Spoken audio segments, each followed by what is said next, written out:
Hello and welcome to Accounting Instruction Help and How-To. In this lecture we're going to branch out and talk a bit about economics. At the end of this we will be able to define what economics is, discuss why we should learn economics. We're going to talk about microeconomics, we're going to talk about macroeconomics, the two major categories of economics, and then we're going to talk about some basic economic principles that will be applied as we think forward through economics. Alright, economic definition. There's a bunch of different definitions. We can define it many different ways, but I do want to point out that economics is a social science, meaning similar to psychology, similar to sociology, we're studying human behavior, how people behave within markets, how groups of people behave, like companies and governments, how they would behave, and seeing what that behavior would be. Now, most people, when they think about economics, they want to know the behavior of the stock market. And the stock market is, of course, driven by people, and therefore it does give indications about human behavior with choices within the stock market and indications of those choices. The study of economics, however, is going to be a lot broader than just the study of the market. We are studying the idea of the utilization of resources, so we're often looking at decision-making processes in terms of resources that people can consume, and industries can consume, and governments can consume. So we're looking at the consumption of the resources. Many times when people hear that, however, they just think about resources in terms of spending money, receiving goods and services. And that is included, but again, economics is broader than that, and a lot of times because there's going to be factors in the costs other than just the exchange of money and the goods and services, and those factors can include things like time. So the time it takes for us to go and make a transaction can also be included in our decision-making process. And you can see that if we include time and the opportunity cost, which we'll discuss later, in terms of every decision, we'll see that every decision has a cost, and therefore every decision really has some economics behind it. And we can apply a lot of our economic models to many of these intuitive type of decisions that we make. Why should we learn economics?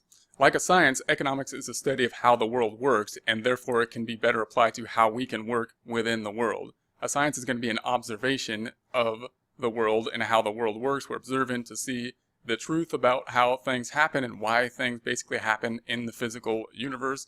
So when we think about something like gravity, obviously we already intuitively knew that a rock will fall to the ground. Everybody knew that before we really studied gravity, really understood something like gravity. But if we get the principles of gravity down and we understand it better, then we can apply those principles in different ways to both decisions related to gravity and things that gravity is affected to, and maybe those principles to other things as well.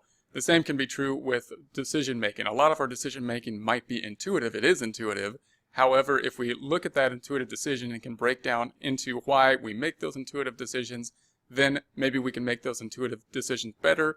And if we make larger decisions, we can think about when our intuitive decisions break down, and therefore we can look for those problems and then make better decisions when those better decisions are needed. Economics can help us understand human behavior. So when we're looking at how other people will react, how are we going to interact with other people, what will other people do, economics can give us some idea of what other people will do, what their thinking process is, or what their intuitive decision making will produce oftentimes. It also helps us understand our own behavior, of course, in terms of what our intuitive decision making process is, and when we might want to have some more formal decision-making process. Intuitive decisions may not work as well in certain situations. For example, when we have larger type of situation, we're making larger decisions, then we oftentimes will want to apply some more formal processes in order to avoid some pitfalls that could happen with just intuitive decision-making. It also helps us understand group behaviors, such as by companies and governments.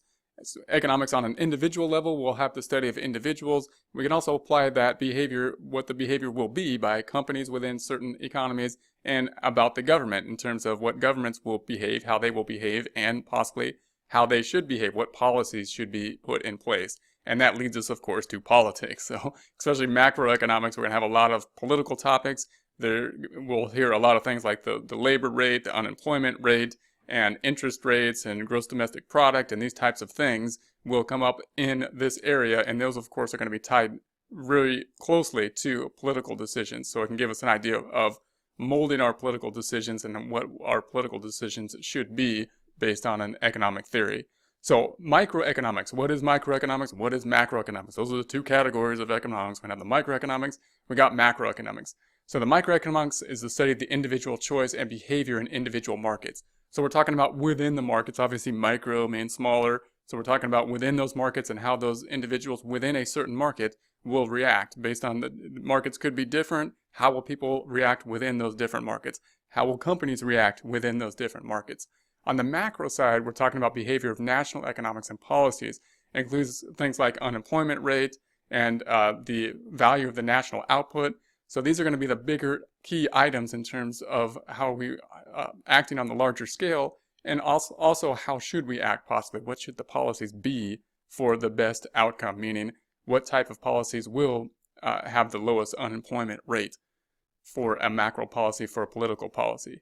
So some of the ideas within economics. First idea is scarcity. Scarcity meaning that there's unlimited wants and there's going to be limited resources. This is going to be the basic principle of much of economics, meaning that our desires for things is basically unlimited. People's incomes go up and they tend to be able to spend the higher income without too much of a problem. However, the resources, although resources have gone up a lot, there's not possible that the resources go up enough to fill everybody's needs or wants or desires. And that's going to be a problem of choice. That's going to lead us to have to make choices in terms of what we choose to consume and what we choose not to consume. So that choice is driven by the fact that there is scarcity. When we think about the idea of resources, we often think about natural resources like oil and things and water and things like that.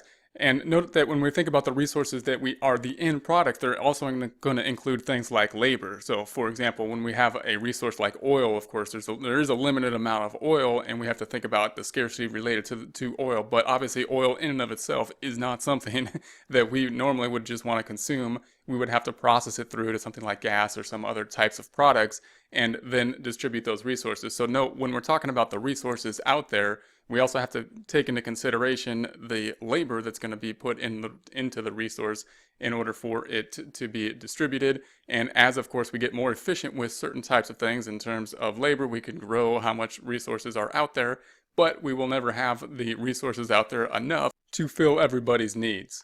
So cost-benefit analysis, that's what's being led to, is a cost-benefit analysis. That's going to be our basic principle for the economic principle. We're going to assume that people are going to be measuring costs versus benefits. Now again, most people when they do this, they don't basically put a spreadsheet down and do every calculation when they get out of bed in the morning and say, should I go to work today or something, and break out the cost versus the benefits.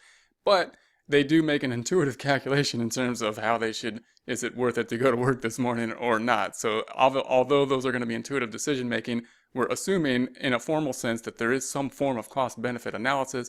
And of course the idea is that the benefits are greater than the cost. We're going to do the thing that has the best cost-benefit analysis. When we hear the term costs and benefits, we often think about the idea of the cost being dollar amounts. And note that there's also other things involved in the cost. We've talked about time being involved in the cost. We talked about something else being given up in terms of the cost. So just note that there's other things within the cost other than just dollars. And from an economic standpoint, that's the hard thing to measure. That's the problem with social sciences, with the social science of economics many times, is that we're trying to measure things that don't always have the defined cost. Money is great because it's a great measuring tool for a lot of things, but it doesn't measure everything. And when we think about economics as a whole, we want to measure a lot of some of these other things that do have costs to us. They're just not dollar amount costs. So economic models. What is an economic model? Like anything, it's going to be a simplification of the world. We're going to say this is going to be a simplified model of the world. If we talked about the world itself and we had the globe, that globe is a simplification of the world. Why do we have it there? Because it tells us something about the world that we can get from the simplified model. It's not going to be a replica of the world because then it would be the world and that would be too hard to deal with. So we have to simplify it down and put a model together. We're going to make similar models in economics as well. So we do that within science a lot of times. If we talk about physics, then we often have simplified models of the world within physics. For example, if we were trying to calculate or figure out how the rotation of the moon goes around the Earth, then we might do some mathematical calculation. I don't know how the mathematical calculation would go, but I'm pretty sure that they're going to, in order to do the calculation, say that the moon is like perfectly round and the Earth is perfectly round. And we know that that's not the case. We know that the moon is not perfectly round, and we know that Earth is not perfectly round. And so physics, when we talk about larger scale physics, always has this problem or is criticized sometimes for making these oversimplified assumptions. But we need to make some assumptions in order to come up with an analysis that tells us something about the world. And if it tells us something that's relevant about the world, if we look at that model and it gives us something that we knew now that we didn't know before, then it's generally a pretty good model. Within a model, we're going to isolate certain things. So if we talked about smaller physics projects, if we were talking about measuring gravity and we're trying to see what the gravity is on a feather and does it really drop at the same rate as a rock, if we took it into the lab and we removed the air around it, then we would say, conduct that model, and we would eliminate certain factors. Same thing's going to be applied with economics. Now, of course, economics is going to be a lot more difficult to eliminate certain factors. Therefore, we're going to have to rely oftentimes on thought models and logical reasoning and different types of tests in order to prove those models. One of the assumptions that we start off with, or a couple assumptions that we usually start off with within our models, is that people make rational decisions and people have all the information they need in order to make that rational decision. Now again, in real life, of course, we know that this isn't always the case. People do not always make rational decisions, and they don't always have the information. That would be like in a perfect world that we have that assumption. But if we make that assumption, it does give us some predictive power about human behavior, and it's a good place to start with. It's a good place to build the model so that we make that prediction. So we're going to say that people, when they do their cost-benefit analysis, they do that to perfect cost-benefit analysis. They're able to know what all the costs are. They have all the information of the costs. And when we're measuring things about like different types of costs, like the time value versus money value, we're able to somehow make that exchange in order to have a relevant cost-benefit analysis. That's going to be the core principles that we're going to start off with in our models in order to make those predictions about behaviors. Now, we know that there's going to be problems oftentimes that people have when they are doing their cost-benefit analysis. There's going to be certain problems that we're well aware of when our analysis breaks down, especially when we're doing that intuitive process of making decisions. And these are things that we want to be aware of, and we want to be considered both when in our model and in our personal decision making. One of those things is going to be the opportunity cost. So as we've said before, opportunity cost, everything has a cost. So the idea that everything has a cost doesn't necessarily mean that everything has a dollar amount cost. That's not what is meant, at least when economists say that everything has a cost. Usually that cost is oftentimes the opportunity cost.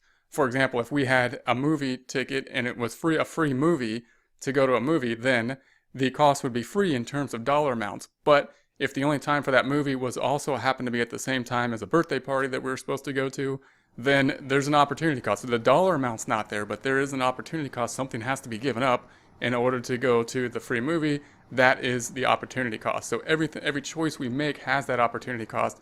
And some of those opportunity costs are things that we don't often see. We just miss them when we make our decision-making process.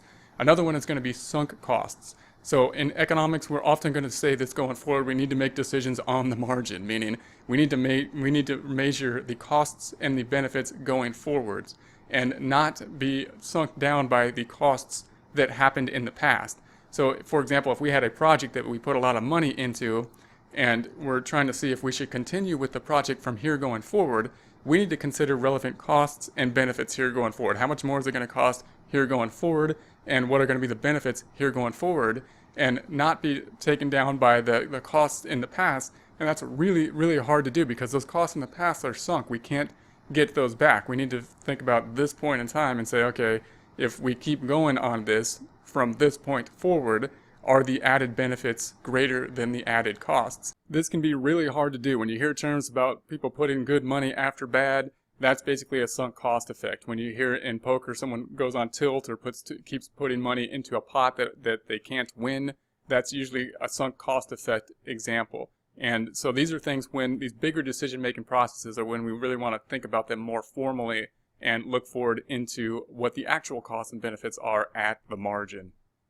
We also have problems with benefits in the future and costs today. So if the benefit that we're going to get is far away from the costs that we're putting in, that is a problem for us to make rational decisions. So the common example of this is a 401k retirement plan.